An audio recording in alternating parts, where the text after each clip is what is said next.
Donc, nous allons commencer ce point de presse. Bonjour tout le monde et bienvenue. Nous sommes aujourd'hui le 29 septembre 2020 et bienvenue à ce point de presse du CIS de l'Abitibi-Témiscamingue. Pour ceux qui ne me connaissent pas encore, mon nom est Anne-Marie Trépanier et je m'occupe des relations publiques pour le CIS de l'Abitibi-Témiscamingue. Donc, aujourd'hui, pour ce point de presse, on va faire bien sûr le tour de la situation en lien avec la pandémie de la COVID-19 pour notre région. Et nous allons aussi aborder l'enjeu des paliers d'urgence. Donc, aujourd'hui, nos trois porte-paroles, pour commencer, Mme Caroline Roy, présidente directrice générale du CIS de l'Abitibi-Témiscamingue. Par la suite, Dr Landry, directrice de santé publique, prendra la parole. Et pour terminer, Dr Omobola Sobanjo, médecin spécialiste en santé publique et médecine préventive. En fait, vous la connaissez déjà très bien, va prendre la parole aussi. Donc, sans plus tarder, Madame Roy. Oui, bonjour à tous. Encore une fois, c'est un plaisir de pouvoir m'adresser à vous pour porter différents messages, oui, via les médias, puis aussi directement, puisque cette conférence de presse là, va être également enregistrée et disponible via notre site Internet également et site Facebook pour permettre à un plus grand nombre de la population de pouvoir avoir accès aux différents messages. Donc, effectivement, en lien avec la situation qui a évolué maintenant pour l'ensemble du Québec en lien avec la pandémie de la COVID-19, vous l'avez vu, le premier ministre François Legault, hier, a annoncé les changements de paliers pour différentes régions. Les paliers liés au système d'alerte en termes d'évolution de la situation pandémique au Québec et l'Abitibi-Témiscamingue est maintenant une région jaune. Donc, on est passé du vert au jaune. Évidemment, ça suscite plusieurs questions, autant sur qu'est-ce que ça implique concrètement et directement au niveau de la population, des différentes mesures qui sont appliquées à partir du moment où la région est maintenant dans un palier jaune, mais également des questions puisque la situation épidémiologique telle qu'elle va vous être présentée puis telle qu'on la connaît peut sembler moins importante que dans certaines autres régions et donc une incompréhension quant à la bascule de ce nouveau palier. À ce sujet-là, ce que je souhaite dire à la population, puis je vous demande aussi de transmettre le message, c'est que la situation peut évoluer rapidement d'un palier à un autre. On le voit, pour nous en région, on est une petite région. Il s'agit d'une transmission ou de quelques éclosions moins contrôlées pour qu'on bascule effectivement au palier jaune, palier orange, pardon. Puis pour nous, ce qu'on souhaite, c'est oui, protéger la population, mais également ne pas compromettre notre capacité au sein du réseau de la santé et services sociaux. Donc, c'est bien important de comprendre le message qui nous est lancé comme un signal où, là, il faut redoubler d'ardeur dans l'application rigoureuse des mesures qui sont applicables. C'est un palier de pré-alerte, mais il peut s'agir de pas grand-chose au niveau d'un nombre de cas ou d'une transmission ou d'éclosion qui apparaissent dans notre région pour qu'on bascule au prochain niveau.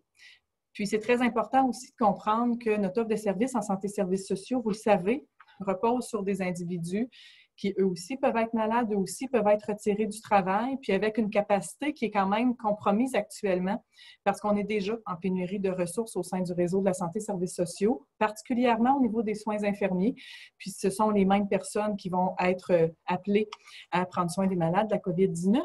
Mais présentement, on offre aussi plusieurs soins et on veut continuer à offrir les soins pour les gens qui ne sont pas malades de la COVID-19, mais qui ont tout aussi besoin de nous, parce qu'ils ont besoin de se faire opérer, parce qu'ils se présentent à l'urgence pour toute autre maladie. Et si on va être capable de maintenir notre capacité de maintenir l'ensemble de nos services en région pour notre population, bien évidemment, il faut protéger aussi notre réseau de la santé et services sociaux. Et donc, c'est pour ça aussi que c'est important de respecter toutes les mesures. Présentement, avec les mesures en place, on est capable de maintenir des activités sociales, des activités de travail, des activités familiales qui sont quand même intéressantes, qui doivent être adaptées, puis qui doivent être adaptés pour les prochains mois.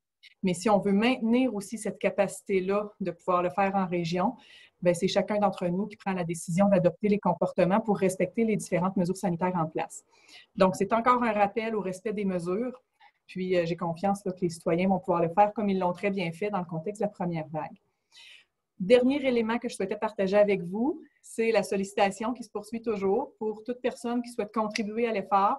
Donc, l'appel à « Je contribue » se situe directement sur notre site Internet. J'invite toute personne qui est intéressée, que ce soit du temps complet, du temps partiel, des heures précises ou pour des fonctions particulières.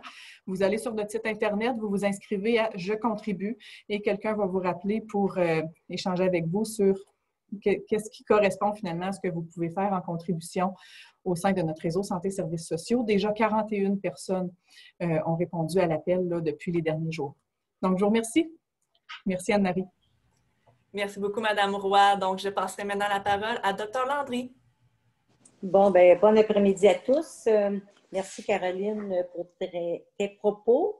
Rappelons que le palier 2, la préalerte s'impose lorsque la transmission commence à s'accroître.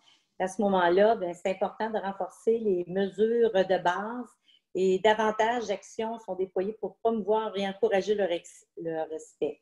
Par exemple, davantage d'inspections peuvent être réalisées pour le respect, pour vérifier le respect de ces mesures et d'appliquer les correctifs au besoin.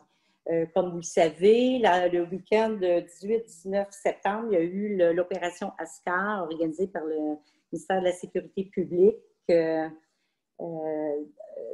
Donc, 30 groupes policiers ont participé. Fait que c'est ce genre d'activité-là. Même nous, on a eu des inspections, puis on était au palier vert. Vous comprendrez, je pense que c'est important. Puis il y a eu aussi plutôt également notre équipe santé publique, volet santé au travail avec la commission des normes santé et sécurité qui avait fait aussi le tour de nombreux bars et restaurants. Fait que c'est ce genre de choses-là qui est important pour vérifier. Puis je dois vous dire qu'on le fait très bien en Abitibi-Témiscamingue. Merci à tous pour le bon respect des mesures. Aussi, ça veut dire un plus grand contrôle au niveau de l'achalandage pour être fait dans certains lieux de manière qu'on s'assure que la distanciation physique est bien respectée, que les gens portent bien leur masque au visage, lavage de mains, etc. Puis je tiens à rappeler que les mesures déterminées pour chacun des paliers visent à préserver la santé physique et mentale de nos citoyens, leur qualité de vie, notre vie économique et culturelle aussi, le développement des enfants et des jeunes, l'accessibilité au système d'éducation, on ne veut pas compromettre ça, et la protection, bien entendu, des personnes plus âgées, vivant seules ou vulnérables dans les différents milieux de vie. Alors, voilà, c'est tout pour moi. Merci. Merci beaucoup, Dr. Landry. Donc, pour terminer ce point de presse, je passerai la parole maintenant à Dr. Sobanjo. Oui, bonjour, merci beaucoup. Juste pour compléter les portraits épidémiologiques, je pourrais vous confirmer que dans les dernières 24 heures, nous avons eu un nouveau cas déclaré en région dans la MRC de Rouyn-Noranda. C'était une personne qui a eu des contacts avec des personnes en provenance de l'extérieur de la région. Et je pourrais vous donner également un topo, c'est-à-dire alors que dans la période entre le 15 et le 21 septembre, nous n'avons eu qu'un cas qui était un travailleur étranger dans sa période de quarantaine, c'est-à-dire la personne ne portait aucun risque de transmission dans la communauté. Dans la période de 22, entre le 22 et le 28 septembre, nous avons eu 7 cas. Et ce sont les 7 cas que nous avons qui sont actifs actuellement. Nous avons 2 personnes hospitalisées.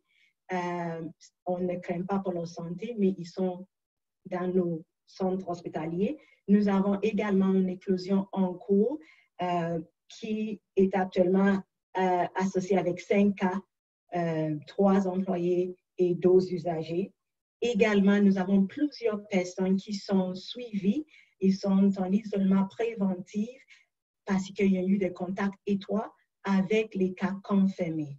Ce que ça implique, c'est que, alors qu'auparavant, les cas que nous avons eus étaient des personnes qui, on pourrait faire le lien entre leur infection et un contact avec quelqu'un de l'extérieur. Et en général, souvent, ces personnes ayant su qu'ils étaient en contact, ils ont déjà mis des mesures pour diminuer leur contact. Les cas que nous avons eus dernièrement, les 7 cas actifs, on constate que pour chaque cas, on a environ en moyenne entre 3 et 5 contacts. Donc, personne à suivre. Ces personnes-là, ayant eu une exposition élevée ou modérée, peuvent devenir un cas confirmé au cours des prochains jours ou semaines. C'est pour cela qu'il faut être plus attentif, il faut être vigilante et il faut être rigoureux dans l'application des mesures. Et c'est aussi important de refuser ou d'annuler les visites en provenance de l'extérieur. Donc, si nous avons des membres de la famille ou des personnes qui voulaient venir ou qu'on a déjà prévu va venir chez nous, c'est plus prudent d'éviter et de rapporter ce type des activités afin de s'assurer qu'il n'y aura pas une propagation plus importante au sein de notre région. Merci.